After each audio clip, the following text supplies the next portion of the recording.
Story 1. I have always found late-night walks to be calming, almost therapeutic.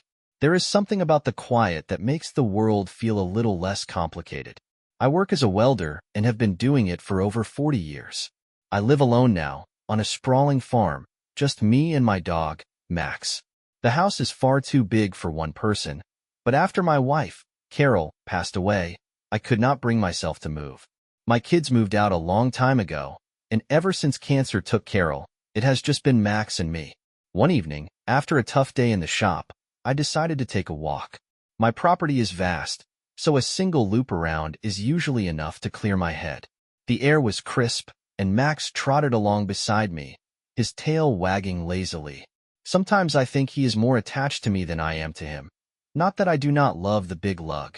I had walked that path hundreds of times, but as I made my way back toward the house, something caught my attention. I glanced up at the second-story window, the one looking out from the bedroom Carol and I used to share. For a brief moment, I thought I saw something move. I stopped in my tracks, staring up at that window. There was no reason anyone should be in there. I had not set foot in that room for years. It was too painful. My stomach tightened, and my pulse quickened as the thought of someone breaking into my home crossed my mind. I was not about to let that slide. I bolted into the house, heart racing, and took the stairs 2 at a time. The bedroom was exactly how I had left it, untouched, covered in dust, and full of memories I could not face. I searched the room thoroughly but found nothing out of place. I stood there for a while, feeling both foolish and uneasy. Maybe I had imagined it. Still, the thought that something, or someone, had been there gnawed at me. The next night, I woke up to Max growling, a low, menacing sound I did not hear often. He is not the type to bark at shadows. I sat up, straining my ears, and that is when I heard it. Faint creaking coming from upstairs.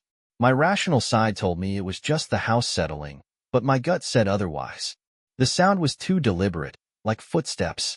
And guess what room is directly above mine? I debated grabbing my hunting rifle from downstairs, but decided against it. If it came to it, I was confident I could handle whoever, or whatever, was up there. Armed with nothing but a flashlight, I went to check. Again, the room was exactly as I had left it. My unease was growing, though. Something felt wrong in the house. The following night, things escalated. I came downstairs to find the kitchen lights on. I was certain I had turned them off before going to bed. That was when the realization hit me like a ton of bricks. Someone was in my house. I panicked and called the police, explaining that I thought someone might be sneaking around. They arrived quickly, searched every nook and cranny, and assured me the place was clear. They were polite but clearly skeptical. I could see it in their faces. They thought I was losing it. But then came the worst night of all.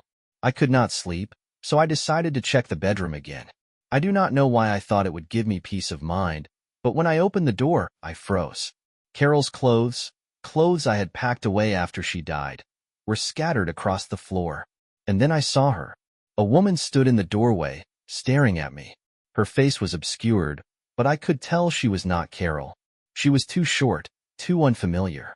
My chest tightened with fear, but before I could think, I charged at her. She bolted, darting down the stairs and out the front door. By the time I got outside, she was gone. Max and I searched the property, but there was no sign of her. For months after that, I was on edge. Every creak, every gust of wind set me off. I kept my rifle by my bed, ready for anything. I thought about asking my brother to stay with me, but I was raised to handle my problems myself, so I did. But it was not over. One night, as I sat in the living room, I spotted a figure standing in the yard, staring at me through the window. My heart felt like it stopped. It was her again. Grabbing my rifle, I ran outside, Max at my heels. She did not move, just stood there in the moonlight, watching.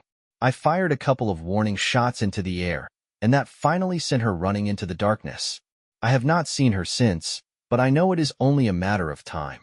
This constant anxiety, this endless waiting, it is not sustainable. Max is the only thing keeping me grounded. Without him, I do not know what I would do. If anything else happens, I will let you know. Story 2.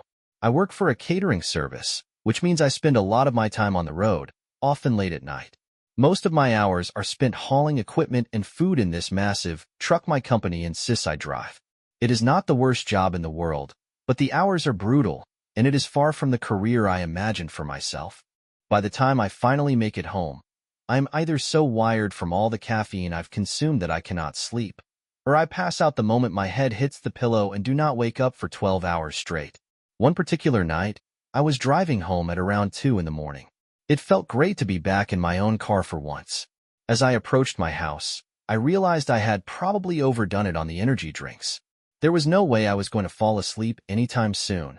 On top of that, I had not eaten in hours, and I was absolutely starving. There is a McDonald's right off the highway, about 10 minutes from my house. It is my go-to spot for a late-night snack since it is so convenient.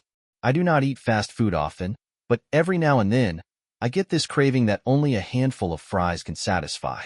Plus, the place is open 24 hours, so I figured some comfort food would help me wind down. By the time I pulled into the drive-thru, it was a little after 2. To my surprise, there were a few cars ahead of me in line. This McDonald's is not exactly a hot spot at this hour on a random Tuesday, so I was curious about the delay. As I sat there waiting, I started zoning out, my eyes wandering around the lot. That is when I noticed an old, beat-up Volkswagen parked in the farthest corner of the lot. The windows were tinted so dark I could not see inside.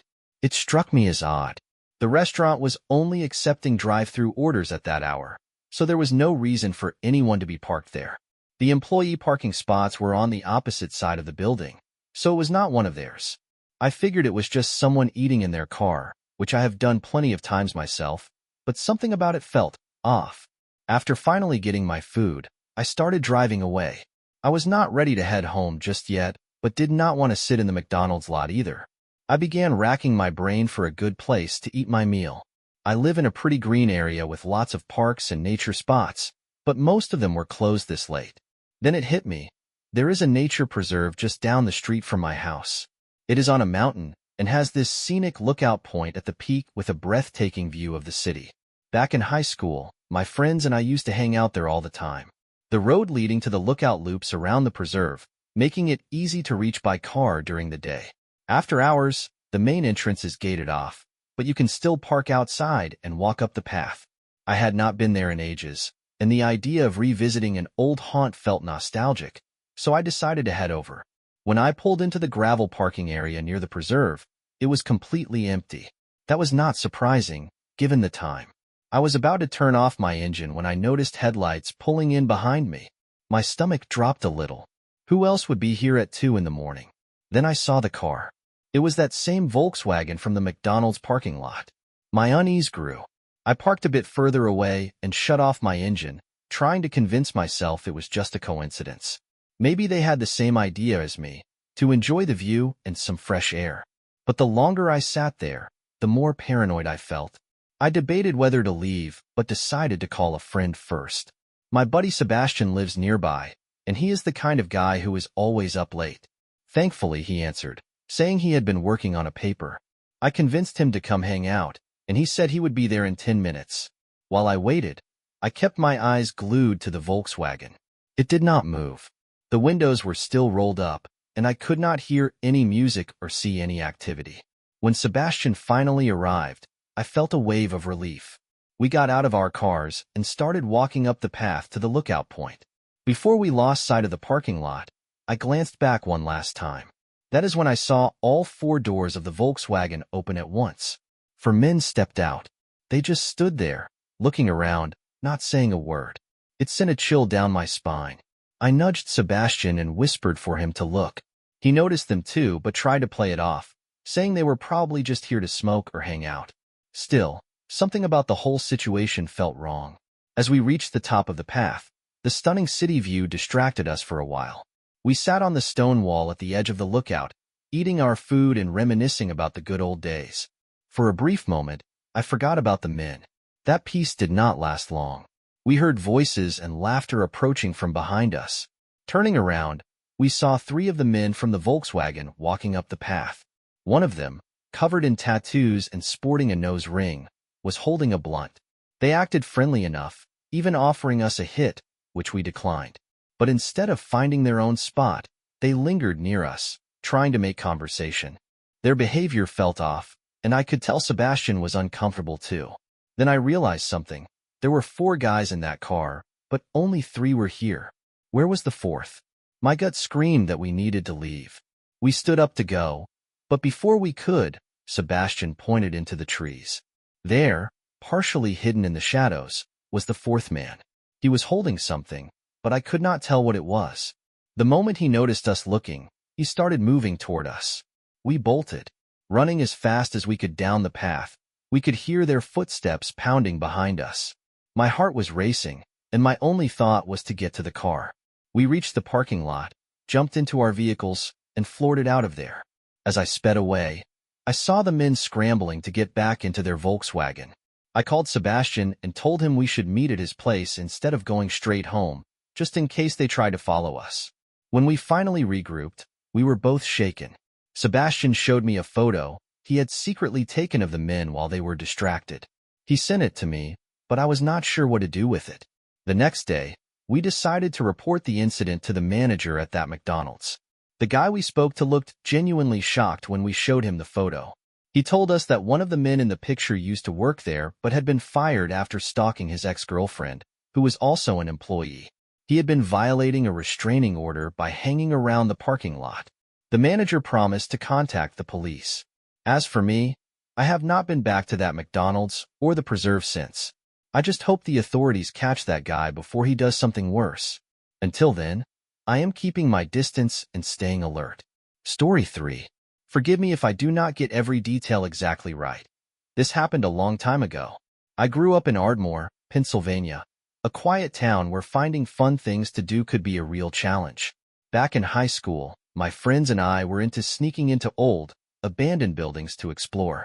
It became our little hobby, and we thought we were so unique for doing it.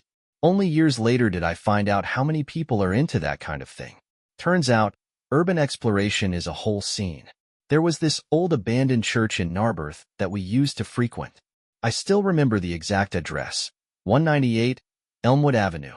It was our go-to spot whenever we were in the mood for late-night thrills. The church had this eerie vibe that seemed tailor-made for teenage mischief.